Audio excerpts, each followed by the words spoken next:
Welcome to Ask Woodford, episode I do not know because I've been told about this. I was told yesterday and I was preparing mentally, but Lauren was upstairs with her dog, so we couldn't do it yesterday, we're doing it today.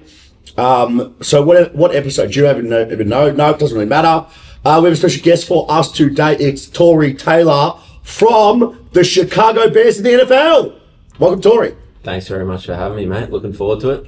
Very good. That's a typical, response. Welcome forward to it. Well, you're probably not going to hear much from me. It's probably going to be all about you. Well, you're the guest, mate. You've got to fucking talk, and if you don't talk, no one's going to fucking listen. So let's get into this. First of all, how did this come about? Because you're in your off-season block, but let's just talk about you personally. Very hard to make the NFL. Even harder very hard to make the NFL with a lot of punters coming through these days because we do it better than the Americans, most of them anyway. But talk about your story, talk about where you grew up and how you became a punter in my opinion, would it be the most, like in terms of money, the biggest sport? No, soccer would be, football would be. Yeah. In terms of American sports, though, I would say, yeah. It's the biggest, yeah. It's like the AFL, obviously, yeah. Yeah. So talk about your story. Like, how did you get, from where are you from? Or I think you're from around Frankston area, around that way. How did this start? So I grew up in Mount Eliza. I played local football at Mount Eliza. And then I probably quit playing football when I was maybe 14 or 15. Yep. And then I started again when I was 19, I believe. Wait, football again? Yeah. Oh. So I took about 4 or 5 years off. I wasn't really enjoying it. And then I went back and played at Peninsula Old Boys just in the BAFA. Oh, bullshit. Yeah. Fuck, you learn something new every day. Oh, wait. So, when you were at Haileybury, what sport did you play? I played soccer at school. Yeah. Pardon? Come again? Wait. Come again? Yeah, I played soccer. You played soccer? Yeah. Come again? Yeah. So, you played soccer for the whole time? Like the winter sport? Yeah, pretty much. Because like I said, mate, I didn't really enjoy playing footy at all. Like, it was kind of just, I don't know. Like I said, once I got to 14 or 15, I just really wasn't having a good time playing. Yeah. And then, I started up again, I think when I was 18 or 19, just finished school, was playing at Peninsula Old Boys. And then were they in at the time? We were actually in B grade. No, you weren't. Peninsula Old Boys weren't in B grade. Yeah, we were, mate. What year was that? I was playing. What year was that? 2017, I think it was. They were in B grade? Yeah. How'd you guys go? Mate, awful. I think we probably won maybe 4 or 5 games. We ended up going back down to C grade. Yeah. And then I played, I think, another 2 years. And then middle of 2019, at the end of 2017, I went up to Gosh's paddock in the city. And you mean Collingwood's training ground? No, just like that, how they got a couple of open fields outside. Oh, yeah. Gosh's. Yeah, so I went there to have like a tryout with Pro Kick Australia. Is it really a tryout or does everyone make it? So it is a tryout? No, it was a tryout at the time, and then Chappie was like, "Oh, look, mate, you've got what it takes if you want to do this." And then I was pretty young at the time, so... How old were you, for context? I was probably 21. So I wasn't even that young, but yeah, I feel like, looking back at it, I felt like really young, probably more so just now what I've experienced. Wait. So with this open thing, anyone can go? Yeah, so I went down there. How many people there? Oh, there's probably like 30 or 40 guys. And what, you just boot the ball or something? Yeah, and he's like, "Look, mate, you've got what it takes." And then... How many other people do you say that to? I'm not sure. I'm not being rude. I just would love to know, like, he must see, I don't know, it's not my skill, it's not my, he must look at it and be like, oh, well, this guy's got what it takes. But for you, he said that, Yeah, so that was at the end of 2017, and then I was umming and ahhing about it, and when I say for quite a while, it was a good 18 months. Wait, when you're umming and ahhing about what? About going down whether I actually wanted to pursue, like, a punting career. Oh, really? Yeah, and then it was middle of 2019, and then... mate, I was working, I was hating it, and I was just like... What were you doing for work? I was working in construction, I was also working at a golf club. Yeah. Wasn't enjoying what I was doing, thought about going to uni. But then, it was middle of 2019, and I remember I just went for a drive down to the beach, and I was just sitting there, I was just like, what am I doing? I'm not even enjoying what I'm doing, why am I doing this? And then I remember I calling Chappie in like June, July 2019. I said, look, mate, I know you might not trust me, because I've kind of been a bit hesitant about this, you know. Were you flaky with him? Yeah, no, not really. It was more so just like I wasn't sure. I didn't want 100% commit. And then piss him off. Yeah, but I said then I was like, look, mate, whatever I need to do to gain your trust, like I'm all in. Like, let's do it. I don't want to have any regrets. If you don't mind me asking, it's a big investment. It was a big investment. Yeah. Your parents paid. If you don't mind me asking. No, I did, because it was one thing that I wanted to do myself. Like I didn't want anyone else to be a part of it. I didn't want anyone else to make sacrifices or anything like that. Fair enough. For me to do it. So it was always a thing that I was like, and I've always said that as like, this is my thing. No one's sacrificing anything. No one's going to do anything that they don't want to do just for me. So it was always something that I wanted to do. And then, ended up joining middle of 2019. Got an offer from the University of Iowa a couple of months later. And then, a couple of months later? Yeah. Because I'd always, like I said, mate, I'm really not too good at many things in life, but I feel like punting and kicking a ball is just kind of my thing. So wait, just so I understand that. Normally it's not that quick. Can you give everyone, because I don't want people watching this and then being like, Woodford's show said that you can punt and then you go to the NFL. It's not like that, is it? No, it's not at all. And in fact, there's probably been a couple hundred guys that have gone through pro kick, and I think there's maybe, I want to say six of us. Sipos, you. Yeah. So there's been me, Sipos, Dixon, Cam Johnston, Jordan Berry played for quite a while. I remember Jordan Berry. Mitch Wishnowski at the 49ers. Hold on, what about the old Rendell? What's he? Is he? No, he's at Notre Dame. He's still in college. He's only played. This is his first year, so I think he's still got a couple more years there. Yep. But mate, it's also one of those things that I kind of laugh. You know, sometimes that even when people, you know, they're posting their whatever sport it is, right? They're like, "Oh, I'm out grinding on the field." It's just like, mate, no one gives a fuck if you can't do it in a game. You know what I mean? I think there's so many guys that are good at what they do, but it's really also one of those things that if you can't do it in a game, it doesn't mean anything. And I think that's one thing that's always helped me. Is just I love playing in games. Like, it's fun. Yeah, I think a lot of people. It's like, I'll give you an example. It's like those guys. This is a perfect example of what you just said. I hear this every fucking year.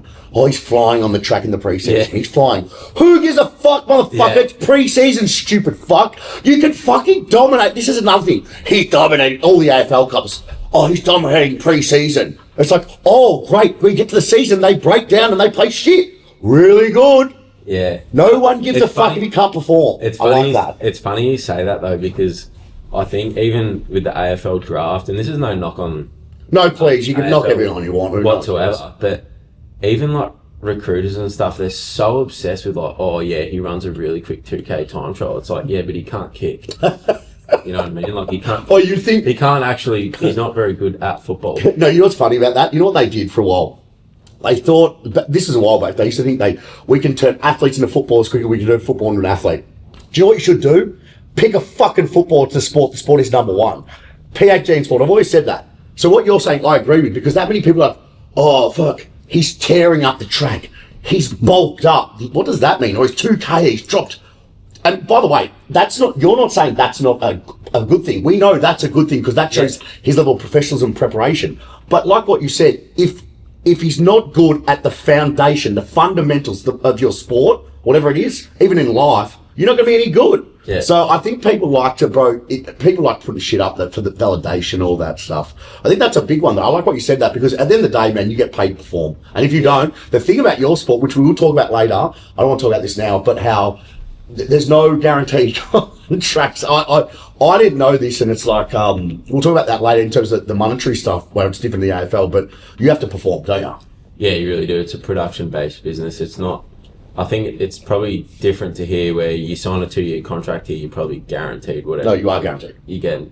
Whereas in the NFL, you can sign your contract, but I don't know. Say you sign your rookie deal. There's probably the guys that are getting drafted in like the 6th, 7th round in the NFL. They might be signing contracts of like $4.5 million, right? Yeah. $4 million. And they might get like a $60,000 signing bonus, that's the only guaranteed money they're getting, is that $60,000. Yeah. So if they don't make the team by the end of August, well then they don't get that $4 million. They don't. Yeah, they don't. It's just the way. But do they get cut? Yeah, that once you get cut, mate, you don't. So the way it's structured is you play. Well, there's an 18-week season. You play 17 games plus a bye. Mm-hmm. So you get your salary, which let's say it's $18 million, right? Yep. That $18 million is divided by 18, so you're getting $1 million a game. Yeah. $1 million a week. But say you get cut after week 9, that other $9 million you're not getting. That's the easiest way to put it. You know, everyone's got like different contracts and things like that. When you say a lot of guys try to front end their contract so they get that guaranteed money at the start. Yeah, but when you say cut, how easy is how and they cut people like, oh, Nelson, I like your hustle, you're cut. Kieran, I like your hustle, you're cut. Do they just go around doing that? Is it you got to perform like if you have it? Let's say everyone has a bad game once, they just get cut straight after a bad game. Oh, they give you a little bit of leeway, but if you probably string maybe 2 or 3 bad games, 2 or 3, yeah, But then, mate, I'll tell you a funny story. Like, well, it's not funny at all, but it probably just shows how cutthroat it is and how it can really like fuck with your emotions and shit. I was sitting down having breakfast one day with one of the linemen at the Bears, and his phone rings, and he's like, I don't know what the call was, but he's like, all right, boys, like, it's been real, like, thanks for everything. So, and he just got up, went up to the office, and yeah. That's how cutthroat it is. Yeah, and then, yeah, it's just like, mate, it's crazy how, especially in August when it's cut day, you go... What do you mean, August is always cut day? Yeah, so late August, end of camp, you have to finalise your roster from 90 to 53. Oh, so there's 90 blokes training with you? Yeah, so there's 37 guys that don't have a job. Wait, hold on. From one team, and you times that by 32, whatever that is, just a tick over 1,000 people unemployed within like that. Well, wait, so for you, do they trial any other punters? Yeah, so there was another guy. Oh, yeah, you worried? No. Do you get along with him? Yeah, good dude. Yeah, but you're not worried. Like, you can't focus on what someone else is doing. No, I get that. I focus on yourself. But in the back of your mind, you kind of just like, well, you know, this guy's we're both trading on the same one job. Like 2 doesn't go into 1. So wait. So your trainings have to be elite too. Yeah. So you can't have a shit training. Yeah, you got to be on. Holy crap! All the time. And I think it was probably the most nervous I'd been. I was more nervous than a game because I remember going to my first Bears practice. How nervous were you? Yeah, I was pretty nervous. Really? Yeah, real nervous. Yeah. How were they like welcoming? Were they like was good culture? Like? Yeah. Yeah, it was just, mate, it's just different. Like, I remember, not many people would know this, but, mate, I was crook as fuck, like, during the draft and stuff like that. Right. And then I went to the Bears, like, a week later, so I hadn't really punted a whole lot, because I was really... Were you freaking out? I wasn't freaking out, because it almost helps you relax. You just like, I've got nothing to lose, and that's one thing. Well, you do. You lose your... No, but it's one thing that that's always stuck with me throughout my career is like, and I'm probably one of those positions that whenever I go out there, it's just like, well, if you're not going to do it, I'm going to do it. Yeah, I get what you're saying. Yeah, you know what I mean? Yeah. I'm not going to wait for anyone else. So that's one thing that if it's oh fuck, what's that quote, Donny? No. If it's up to me, it's up to be, or something like that. Yeah, something like that. Yeah, that'll do. But your first training session. Yeah, tell us how it went. Yeah, it actually went really well. But does anyone fuck up and like really like lose it? Or the coaches lose it? I don't like at AFL. You can train like not shit, but you know what I mean, and be fine. But in your sport, fuck. Yeah, it's kind of It's one of those things, mate. You don't need motivation. Like if you need motivation, shouldn't be there from a coach. Yeah. It's like you're probably in the wrong sport. Yeah. You know what I mean? Like everything is internal. Mm. You know what I mean? So you've really just got to be able to motivate yourself, and it's a cutthroat sport, mate, but it's also, you gain an appreciation for it because you kind of like, man, like there's 32 teams, there's 32 punters in the whole wide world, and I'm one of them. What about, excuse me, sorry Dave, I want to talk about the transition. So so you get that offer from Iowa. Let's go back, right? In 2000 and what? That was end of 2019. Okay, you get it. Do you sit on it for a while, or what do you do? No, I kind of just took it. I was like, fuck it, let's roll with it. You know what I mean? And you went there. And I didn't know a whole lot about it, but then the special teams coordinator, Coach Woods, who's one of my good friends now, he came out in January just before COVID hit. So he came out here to Australia for like 3 days, mate, and watched me punt. What do you mean? Why did he do? Just before COVID? Yeah, just wanted to like meet my family. Wait, what a nice. Did they pay for it, or was? I'm not sure. That's fucking pretty nice. Yeah. Man. So he came out here and then watched me punt a couple of times, and then came to my house, like met my family, and then was on a flight back. So he just got before COVID. He'd been stuck here. Mate, he got here on a Tuesday and left on a Friday. Wait, what? You've been to America, haven't you? Yes. Yeah, you have. 7 times. Yeah. It's a long way. No shit. But how do you remember I went to... Yeah, sorry, mate. Just want to double check. Jeez. Anyway, he's forgot his memory. But, so this guy comes here, sees your punt, happy with that's really nice. Then you go over there. Tell us about... Did you redshirt your first year? Redshirt for everyone means you sit out the first year. No, but... I'll backtrack a little bit. So COVID hit, right? Wait, when you first you went over? No, well, I went over in August, but before that, I had to. You know how Melbourne was a hotspot? Huh? I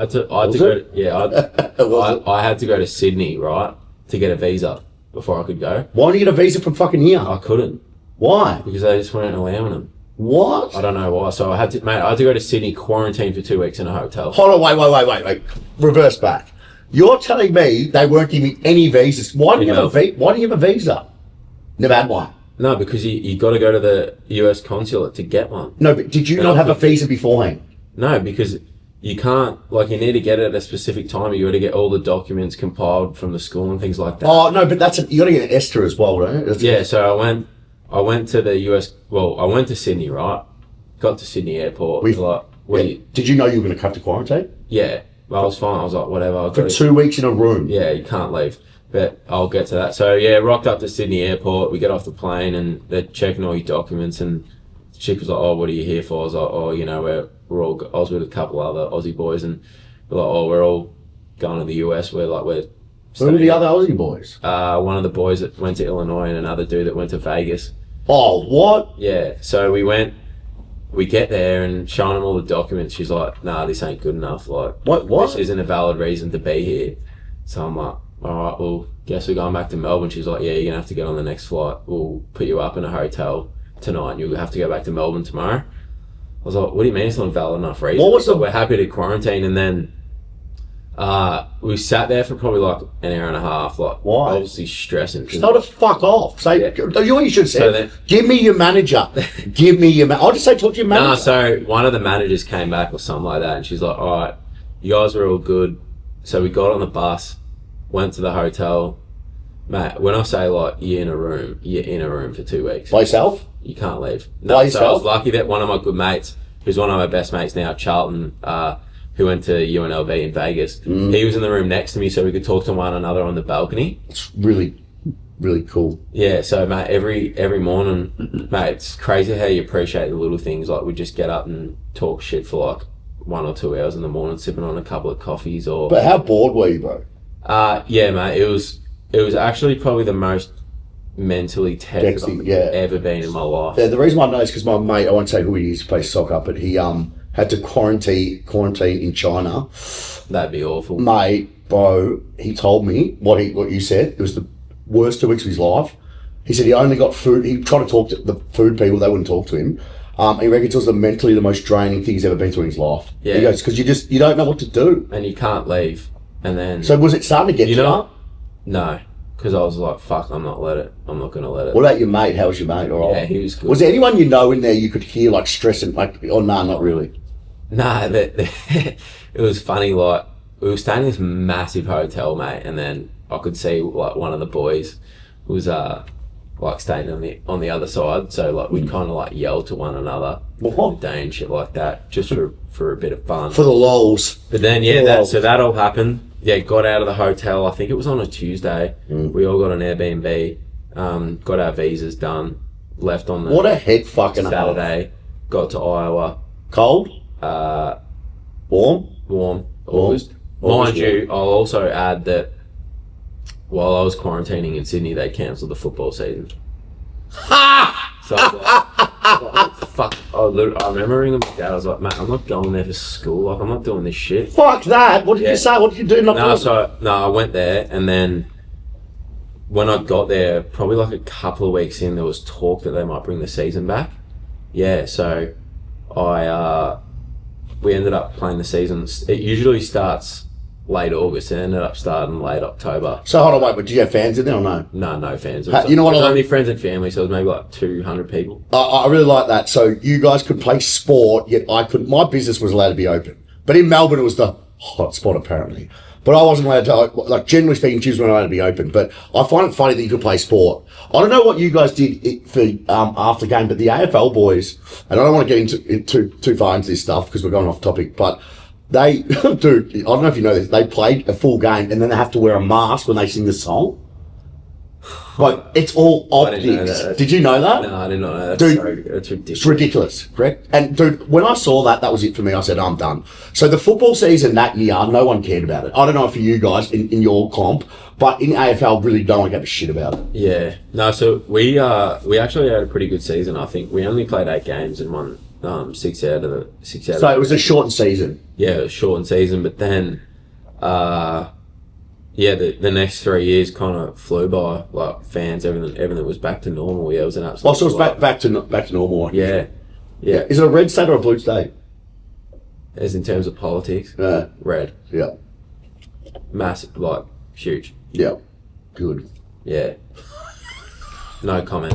No comment. Not going to get into that. So when did you start to think, holy fuck, I could get drafted to the NFL here? When did you actually when did it become a reality? End of my first season, I had a really good first season, and then my special teams coach. Because, mate, to be completely honest, when I first started playing, I literally just went out there, kicked it as far as I could, and just tried to have fun. Are you being serious? Yeah, swear to God, I was like, I was never really nervous, so I'll kind of just go out, I'm like, yeah. But isn't that what you're supposed to do? Yeah, I'm just kicking a ball. So you're making that's what you're going to make it simplistic, simplify. Yeah, and then you have end of season review and things like that, and then my special teams coach was like, look, man, like, you're a special talent, blah, blah, like, you've really got what it takes if you really want to take the craft more seriously. And then, did you not take it seriously? No, I took it very seriously, mate. Like, I wanted to win more than anyone else. Yeah. And then, it really just took off from there and just really worked on things that I needed to get better at. And then it was probably my 3rd year, I thought about leaving to go to the NFL. What do you mean thought about leaving on the NFL? Well, after 3 seasons, I was like, I've kind of done what I've needed to do. Like, is there really any more out there for me? And then, long story short, decided to come back for another year because I really wanted to solidify myself. Because I think you always got like that, not doubt, but you kind of like, I've got to be 100% committed to like what I'm doing. And I wasn't. I was always in the back of my mind going, is this the right decision? Like, I don't want to regret it. Whereas, so, did you have an agent by then or not? Not really. I mean, I'd spoken to a couple because I was, like I said, I thought about coming out, but then... No, but what I'm trying to get at is, when did you think, did someone say, I don't understand how this works. In the AFL, it's just NAB League, no one really knows about NAB League. You know about the top 10 draft picks, that's it, right? Very rarely. But for you, like, did agents come to you? Was the head coach being like, you could get drafted? Like, how did it... Yeah, no, absolutely. And when I was done playing, I always knew that it was a pretty good chance to get drafted. And then I went to the combine and had a really good workout there. In fact, I think what actually got me drafted was my warm-up at the combine. And not many people probably know that. Like, I was probably hitting the best balls I've ever hit in my life at the combine. So, really? Yeah, that in the warm-up? In the warm-up, like, massive balls. So what was your 40? I didn't run the 40. Why? I just punted.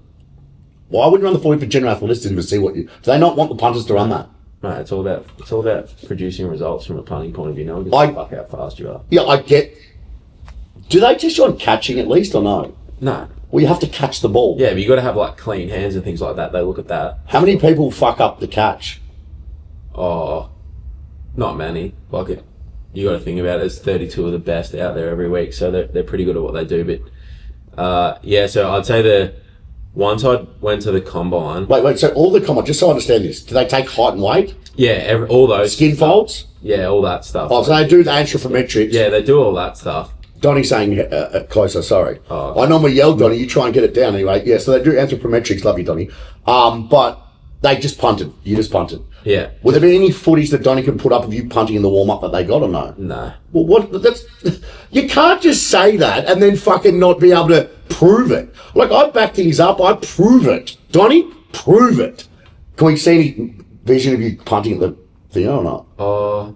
I'm really not sure. Well, I don't think it would be. This guy talks shit. No, there wouldn't be like, it's not a big thing. Publicised, no. Why? But it is publicised. No, it's not. Listen, watch this. Tory Taylor, punting Taylor. Can you see get the phone out? Wait, punting. Shut up. What was it called? Combine. I don't know, mate. You're telling the story. I guarantee you, I know what I'm doing here. Oh, what's that? What? Mate, I'm telling you, there's probably no videos. Man, what? Can you explain this video to me? I keep looking at it. Tory Taylor's phenomenal punting highlights in Chicago Bears. So there's one of them. So just for everyone, you can put this up, Donny. You punted and you went nuts. Like, yeah, this one here. Yeah. Why did you go nuts? I don't understand. And then here's another one, 2 years ago. Why Iowa's punter Tory Taylor should win the Heisman. There's no way any punter will win a Heisman. Did you even come close? Nah, fuck no. Why would a punter ever win a Heisman? That's Heisman. Whatever, Heisman. The game that made you. So this one here. You punt this one, right? I'll put this up on. We can put this up. I'll send it to Donny. The Bears punter Tory Taylor just showed why they took him all the way out of Iowa to Illinois, and it's so he could have a game like this against the Rams. There. Tory Taylor was going to open perfectly from that was downtown. What did you do? Did you punt it good? Yeah, just 51 yards in the air. yeah, probably just had a good game that one. Oh, Yeah. fair enough. Well, we just so everyone knows, if you watch the video, Donny's got to hear or hear, whatever. But he's like this, he kicks it up. Yeah, I'm like, what did he do? He just punted up in the air. Personally, I think it's a boring game. The only thing I watch it for is, I love the big guys. I love just the athleticism. I love developing athletic traits. That, in terms of athletic... Good to know he watches it for me. Well, Good on you, man. well, how would I watch it? I don't understand. How would I even watch it? I forget Foxtel. Oh, it's on Channel 7? 7, mate, every now and then, yeah. Yeah, but every now and then, how would I watch the Bears game? Do I have to get like an app? We actually had quite a few games on Channel 7. Well, can you let me know next time? By the way, everyone talking about that, yeah, I'm going back to America soon, and I'm going to go see Tory because he always says, oh, you never fucking come. I've been there 7 times. Chicago's ages away. I'd have to take a flight to LAX, then LAX to Chicago. Yeah. How long's the flight to Chicago? From LAX? Yeah. 4. Everything's so, in America, it's crazy. I've been there 7 times. Every time I go there, man, I'm always like, this LAX is crazy. And then I'm like, everything is like 4 hours, 5 hours, 6 hours away. Is Chicago nice? How have you settled in? Because I know it's your first year. I absolutely love it there. It's cold in the winter. It's always windy, so it's a difficult place to kick for sure. Wait, and what's the ground like? Good? Yeah. I mean, every stadium, every field's good. Yeah, obviously, but yeah, true. But when at your Chicago stadium, what's the 80,000 every week you'd get? I think it's like 65, mate. But it'd be a good, great atmosphere. Great. Because there's no real big college teams in Chicago or even just Illinois in general. So what's the biggest difference do you find between college football and the NFL? Mate, it's almost a completely different game. Yeah, but explain why it's a different game. Just because, I mean, in college, right, you've probably got like 1 or 2 star players in each team. Like a Tory Taylor or... No, just in general. And then the NFL's full of those star players. So how many egos are there? Don't lie. Yeah, there's a few. But obviously, there's going to be a few. Guys back it up. No, but that's what I'm saying. You kind of have to have that. Yeah. Bro, I wouldn't say... You just got to have a bit of swag about you. Do you think I'm arrogant? No. Good. What do you think I am? Mate, I don't want to pump him up too much, but mate, the reason I'm here is because I know, like, you're purposeful about what you do. You know what I mean? Yeah. Like, there's a reason behind it, and I think that's what I enjoy. Yeah. You're a very process person, though. Yeah. Yeah. Like, mate, I'm the biggest, like, process routine person. Oh, you're very routine. Same shit every day. But it works for you. Why? But it works for you. Yeah. Go to bed 8:30 every night. Wake up 5:30. But you know what? Can we... I actually want to chat about this because it's very important to chat about this. So people might be wondering how I met him. Okay, here we go. So now, how the whole thing started was, so I get a phone call. This is when... And by the way, congrats to Dirk, who's been doing Chris DeCranis. The Dirk. So you need to tell me stories about the Dirk. What he said. Just hold on. I want to explain this, then you can explain a story. So I get a phone call from Dirk, because Dirk always had this thing where I used to say to him, and he was, look, from a young age, you got to remember he was coaching on the gym floor at 16 and doing a better job than most people would do 10 years. He's unbelievable. So what he's done is achieved. He's great. He's at the Storm now. He's working to school as a high performance manager. I'm so happy for him. And he had to leave here because, in my opinion, to grow, you've got to experience different ways of doing it. And this is what I do. This is how I do it. But I think with Dirk, I kind of think he realised he saw how I struggled with business side of this, and he just wanted nothing to do with any business. He's actually smart, Dirk. And he's a really good kid. And I think I got a phone call or a message saying, mate, listen, I've got this Tory guy coming down, blah, blah. He's from Iowa. You'd love him. He's a great guy. I'm like, okay. Whatever. Yeah, cool. I walk in and I see this tall guy. I remember my first impression's like, fuck me, this guy's tall for a punter. Like, a punter's supposed to be this tall. Also, normal punters, I don't really like, they're not that very athletic. So it wasn't for me. It was like, fuck, I'd like to meet him, all this stuff. Not that I didn't want to meet him, but it's like, oh, if he was like a running back or a receiver, they're athletic. Oh, fuck yeah. Anyway, I came in, I met him. Like, fuck, this guy's all right. And then he started telling me stories about Dirk. And I'm like, yep, that's Dirk. And that's kind of how we first started talking. And then Dirk told me, oh, I think there's a good chance to get drafted. I said, what? In the NFL? He goes, yeah. I guess, fuck. Because of my mate, God says, I kind of understand a little bit better in the NFL. Where I kind of, when I was at Maryland, I started to understand college, but as you said, it's completely different. Yeah. And then Dirk, I remember when Dirk, so how Dirk got to Iowa, first of all, I introduced him to Alan Weber, who's my contact at Maryland, but he used to work under Doyle at Iowa, and that's how it started. But Dirk worked his ass off to get there. So it's all Dirk. He did it. I just set the whole thing, set one thing up. And then I remember him calling me saying, listen, they've offered me something. What should I do? Fuck off and go. It'll be the best experience of your life. And when he went, I still remember him telling me he met you. Yeah. I still remember, I do, and I forget certain things, but I do remember that he did say to me, there's an Australian guy there and I love him, and he's from Melbourne. Yeah. I'm like, what? And he's like around the corner. And explain how when Dirk came down to Iowa and they Give us a good story. I've got a fucking funny story. This is for you, Dirk. So I reckon it was like summer lift group when he first got there. And like, do they introduce them all? Can you explain to everyone, like, how many interns are, how many staff there's are? probably like four or five staff and then like a few interns, right? Yeah. And then, but it was, summer lift group in like June, and then everyone kind of like huddles around while they wait for like Braithwaite to come, and Dirk like kind of... Well, just explain, Braithwaite's the head S&C. Head S&C, yeah. And then Dirk like comes up and like introduces himself, and then we just start talking to one another, and before you know it, the other like 30 guys are just standing there watching us talk to one another, just like laughing at us because they... Wait, what? They just think it was funny because it was just like two Aussie guys just talking a bunch of shit. Did they introduce you to Dirk straight away? Cause you're Australian? Pretty much, yeah. Dude, fuck, they do that shit all the time. So when I was at Maryland, there was no Australians, but Wade Lees came after me, and I remember saying they were going to draft or whatever it is they say. What do they say? They recruit. This Australian, and it was almost like a big deal. And fuck, like you got to meet him. He's Australian. I did meet a punter that came through there was Australian. I forgot his name, but I met him, and it was like, oh, this guy's Australian. And you've got you understand America. It's very Americanized. Like an overseas holiday to them is the next state. Yeah, they don't. A lot of the time they'll be like, oh, do you know James? He's like my cousin's girlfriend's friend's brother's like goldfish's cousin. Do you know? That's exactly mate.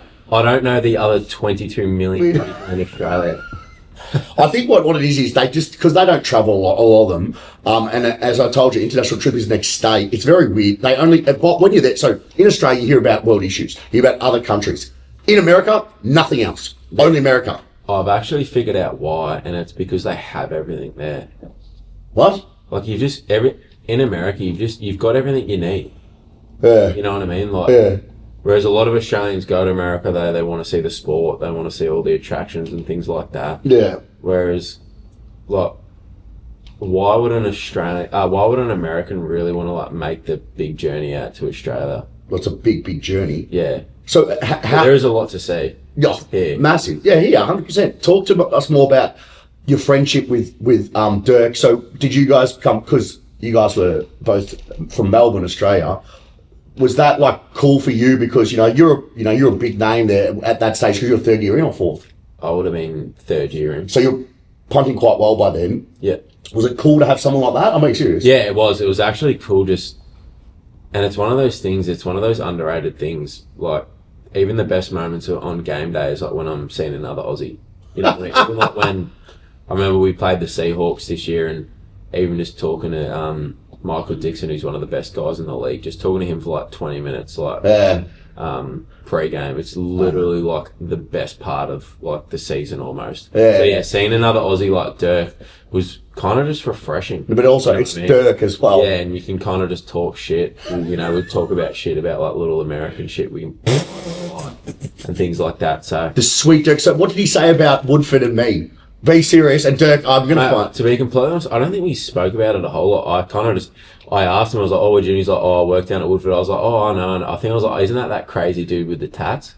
You didn't say that, I swear, mate, it's the easiest, like, it's pretty true. Yeah, I agree it's true. But did you actually say that? You say that? Fair enough then. Yeah, so fair enough. Yeah. Yeah, we kind of just like got into it, and then I said, oh, well, I'll come down whenever I'm back in Oz. And then I remember reaching out to him, I would have been probably March, April before I was coming back in May. Yeah. A couple of years ago, and then just came down here, met your ass, and then Woody was like, the way I see it is, never come back here, I'll flog you. Well, the way I see it is, for the rest of his career, he's got the best in the business here, so he can do what he wants. That's what I wanted. Same as Gotsis, Adam. Same as Sipos if he'd actually ever turn up. These guys, you know, they're professional athletes at the highest level. It's very... I like Tory. So, Tory, can you explain to everyone? This is a real good story, everyone. I actually really like Tory's thought process on this. He said to me, so just so you guys know, in the AFL, which is, by the way, our biggest sport in the world, the budget, I think the salary cap, I'd have to check it, but 20 million, you reckon, salary cap? Oh, mate, I don't even reckon that much. It's probably what? A salary cap AFL. 12, 15? No, it is. 20 million is quite a lot, especially when they... 15.8 million. So it says here... Who's highest paid? Sorry. 15.8 million last year. This year, 17.8. 2026, 18.3. And then 2027, 18.4. Highest paid player in the AFL is, I think, Bailey Smith. Highest paid player. Here we are. What, the kid from Geelong? Yeah. Highest paid. Ben McKay, 1.5 million. Tom Lynch, 1.45 million. Sorry, Tom Lynch. 1.4. He's worth it, though. He won your flag. Yeah. Worth it. Now, listen, talk about... In the AFL, just so you guys know, which is our biggest sport, if they've got an S&C coach, or high performance, whatever the fuck you want to call us, we develop. I always laugh at the titles. I've talked to that about this before. Our job is to physically prepare athletes for their sport so we can reduce chance of injury and maximize performance. At the end of the fucking day, if you keep them healthy and you give them a bit of a stimulus, they're going to get better, in my opinion. At that level, which you have guys who are very highly athlete developed, it's a lot to do with genetics, number one. You're getting the best athlete. Genetics, and they're so good at their sport. But with your guys, you just got to give them enough where they're healthy and they're still performing. If you're performing, I'm happy with that.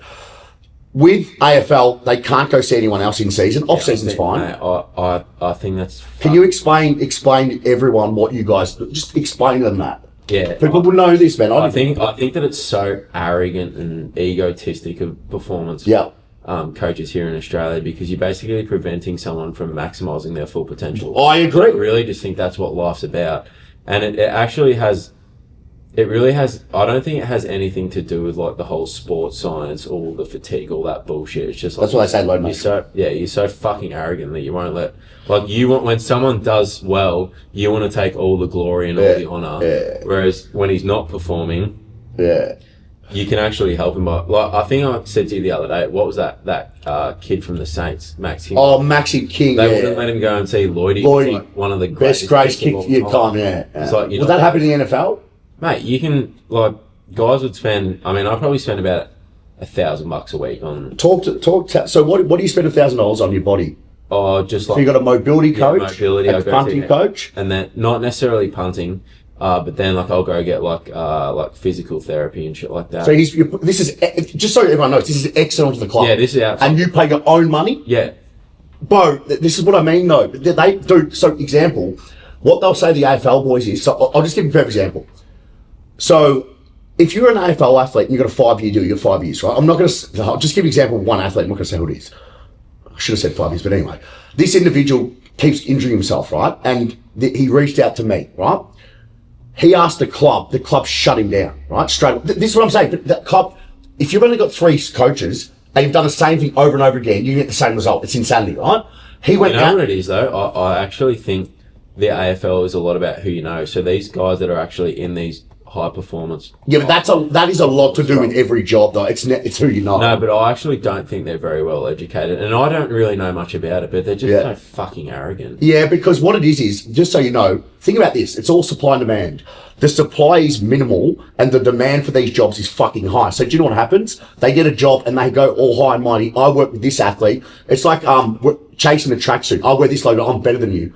Mate, fuck off. Like, when I started the private sector, I still remember, I'm not going to keep going on about this, but when I started, there was fucking no one doing it, and everyone's like, you guys pro sport are fucking nothing, you're only the best go to pro sport. My thing about it is, you're a professional, you should get paid. Most people in pro sport get paid fuck all. And they're just fucking doing it for people sucking them off, they work with AFL players. But it's stupid. And I think for you, what you're saying, I go for St Kilda. That Max King thing, I agree with. Do you know what that comes down to? Ego. Yeah, mate. Yeah, because they're protecting their jobs. Because the example is, here's another one. I had a player come down here who played at St Kilda. I still remember this. And he kept having hamstring strains. You can work this one out. He came on big money. He was a high recruit. I think he went top 10. Anyway, kept doing his hamstring, right? And just no one could fix it. And I said, yeah, come down here and let me have a look. I put up videos and the physio and the S&C coach told him to take it down because it's a bad look for the club. Bro, I said to him, if you don't stay here, they're going to get rid of you anyway. Do you know what happened? You know what's crazy though? Just before you go on. Yeah. I actually think that it's a good look for the club because it's like one of your players is actually making the choice to go actually get better. Yeah, so he's like, he can get back on the field. Oh, mate, you need to snip this chat. This is a really good chat. Snip this for Instagram. I'll share it. This is brilliant. Because I always find, I've never understood that. So let me give you an example. I've had athletes lead me and see other people. That's cool. Another eyes. I used to say to people, you always want other eyes on what maybe I can't see something they can. But people are so insecure in this industry. Do you know what it comes down to, Tory? They've never developed who they are. So their identity is based on who they coach. It's fucking, bro, you people are grown-ass men who have I remember when I was younger at 26, 27, when I copped a lot of hay, and these guys, you know, so I've told this story where people came after me when I started Woodford, all because I was passionate and saying things that people didn't like. Like, I believe in myself. I believe I'm going to become one of the best in the world at what I do, blah, blah, blah. And now all of a sudden, I remember when I started, people used to say, there's going to be no pro athletes coming in, nothing. Well, that's completely wrong. I did all that. But people, like what you said to me yesterday, people want to criticize. They don't want to do it themselves. What was the thing you said? It was something about criticism. Like it was really good. Mediocrity always attacks excellence. Correct. And when you're going after it, people don't like that. So example for you, right? For you saying, if you were saying, listen, I believe I'm going to make the NFL, I'm good enough. People just, in Australia, it's tall poppy syndrome. They try to chop you down. One thing I like about Americans... It's funny, mate. It's funny you bring that up because even guys I used to be close with who were like that here have made comments. Really? And I think a lot of it is just when you see someone else doing something like special or different, you almost don't want them to do it because you don't have the balls yourself to do it. Well, I'll just give an example. The example I understand is when I started Woodford, a lot of people came after me because they were so scared of putting, because at the time there was no private sector really. I mean, Durham Respect at Core was doing it, but he was working out of a body fit or at a bodybuilding gym. And when I started, I promoted it heavily, like on social media, because Facebook back then was a big thing. There was no Instagram. And I remember doing it and how much hate I copped. And I didn't understand that at the time, being 25, because I was trying to help people. And now it's come full circle where people really know how much when I say I love this, people know I love this industry. I actually want to help people. And it's the same for anything in life. When you go after something, such passion and conviction, and you stay focused, so many people want to attack you because they see you going after your dreams, but they're so scared to do it themselves, they'll just pot shot you. Which, by the way, I get that's human nature. At the same time, take a breath and be like, am I doing this out of ego? Am I doing this because I just don't like the guy? Like you just got to ask yourself. A lot of people just do it out of ego, or they see you as a threat. So what normally happens with me is people see me as a threat because I'm very out there. I'm loud. I got tats. People see me as a threat. Once they meet me, they're like, "Yeah, you're a fuckwit, but I'm a good guy." Yeah. But I'm a good guy. But this is what I always do. I used to always get annoyed at that. Then one day I woke up like, well, I don't really give a flying fuck what this cunt thinks about, because at the end of the day, I just care about people in here. It's true though. Yeah, I think it's one of those things that life's about purpose. It's not. Yes. And I think where people kind of get confused is that difference between passion and purpose. You know, I feel like when you're passionate about something, that can change. You know, it could come and go. Whereas when you've got purpose, it'll always be there. And I think like one thing that, and I don't want to fucking talk this. Can you snip this one off? Snip this. But I think that one thing that I really enjoy about coming here, and even when I brought my little brother here the other day, like you can tell there's a lot of like purpose behind what you do. Yeah. You know what I mean? It's all about just like developing young people. Well, a perfect example was his brother comes down and Kieran's like, oh, you know, Kieran, you got to remember, Kieran's been here a long time, but she's only been a coach for like, under a year.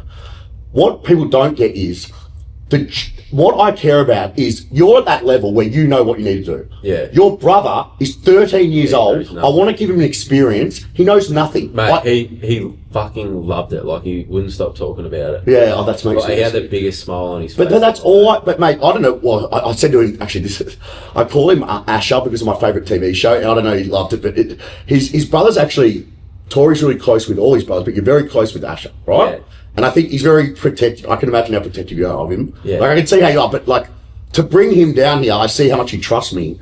And I'm not going to lie to you, I actually went home, and I normally don't talk about this stuff on camera, but I said to Lauren, to watch, without getting emotional, to watch this young kid, like every time I say something to him, he'd smile, and I'm like, this is light up. And I don't know, I just even when we got in the car, mate, he was like, he had the biggest smile on his face. Yeah, but I just think that's what I do this for. Yeah. And it's not just about, like, you're at the top level. You're making more money, a lot of money.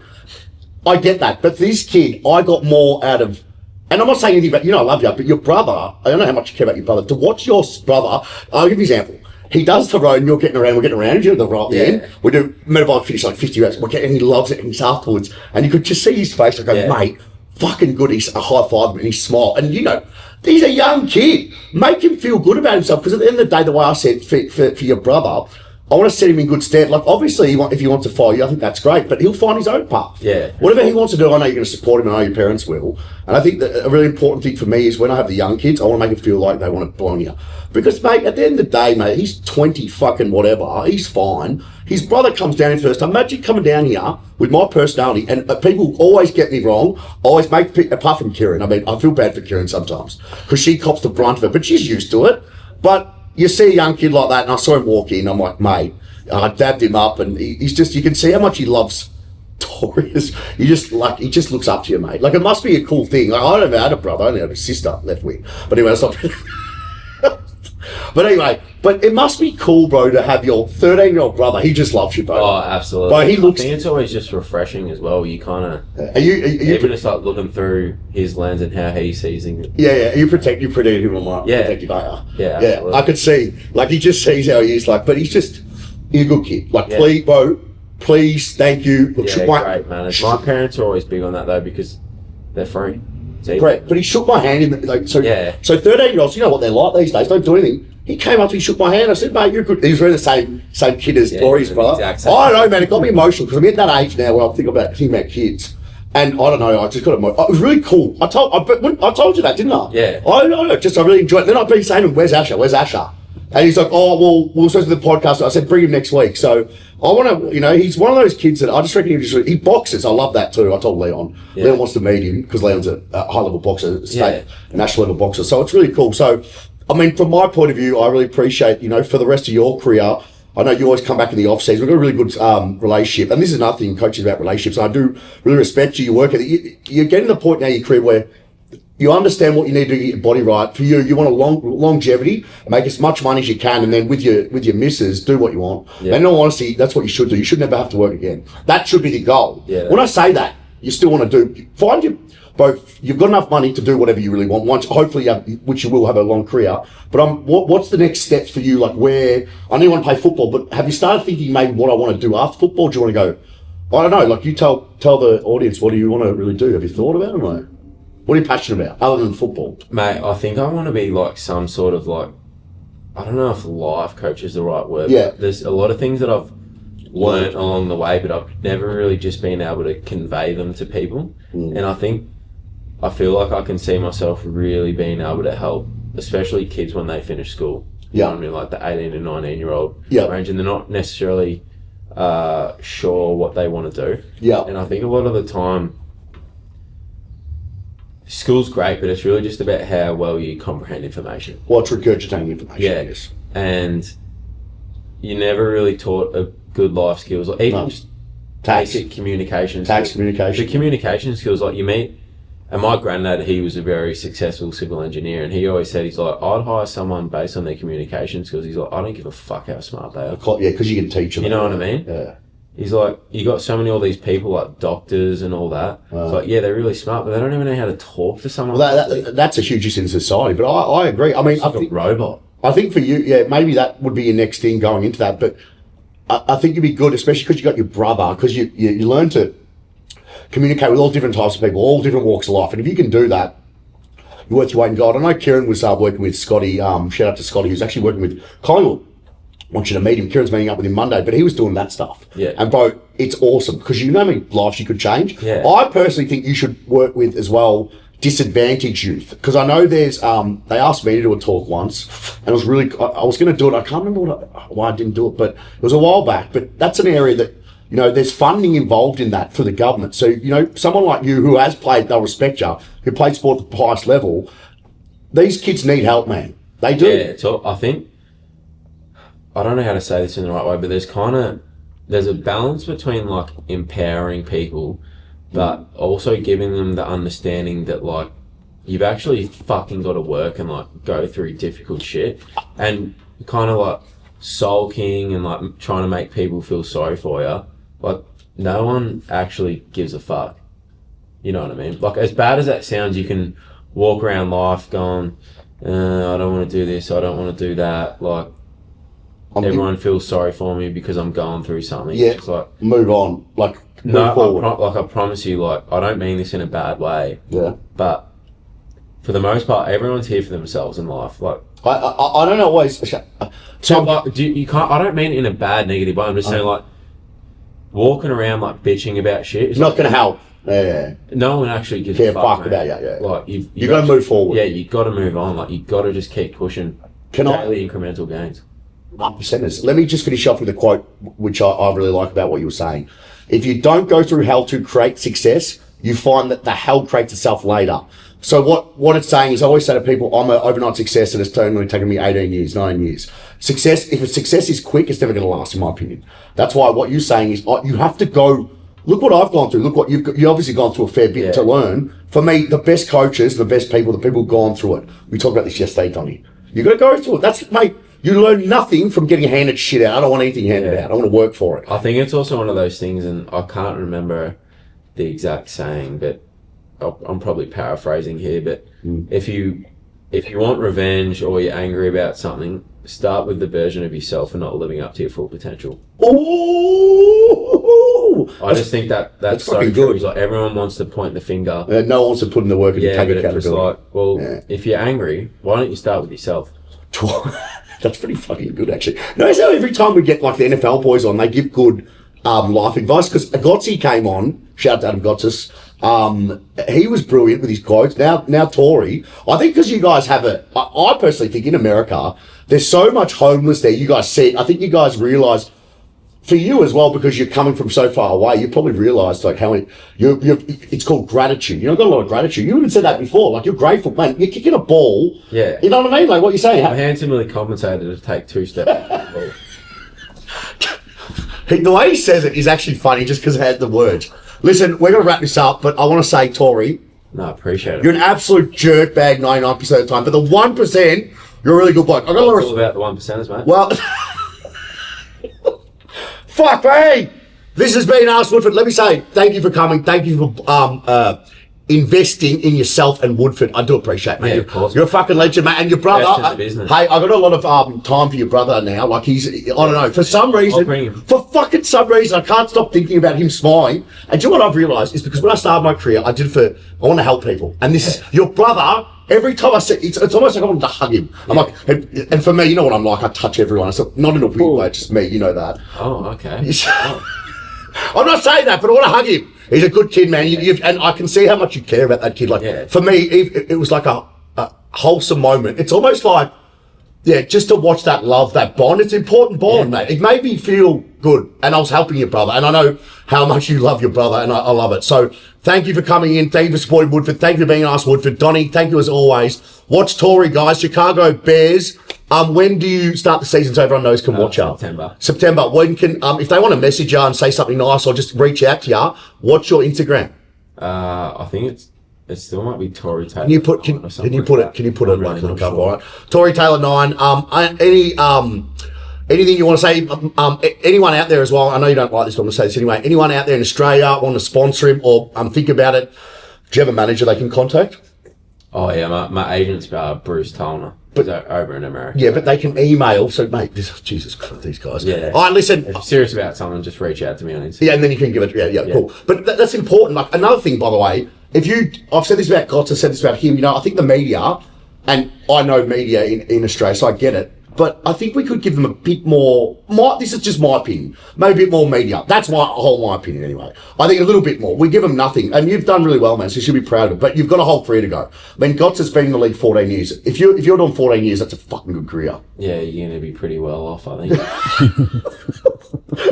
I get handsomely compensated. That's my favourite. Anyway, this has been Ask Woodford. I'm Christian Woodford. Tory Taylor, the guest today. Thanks. Guys. Thank you, always, Donnie, and thank you, Tory. And I'll see you next time on Ask Woodford.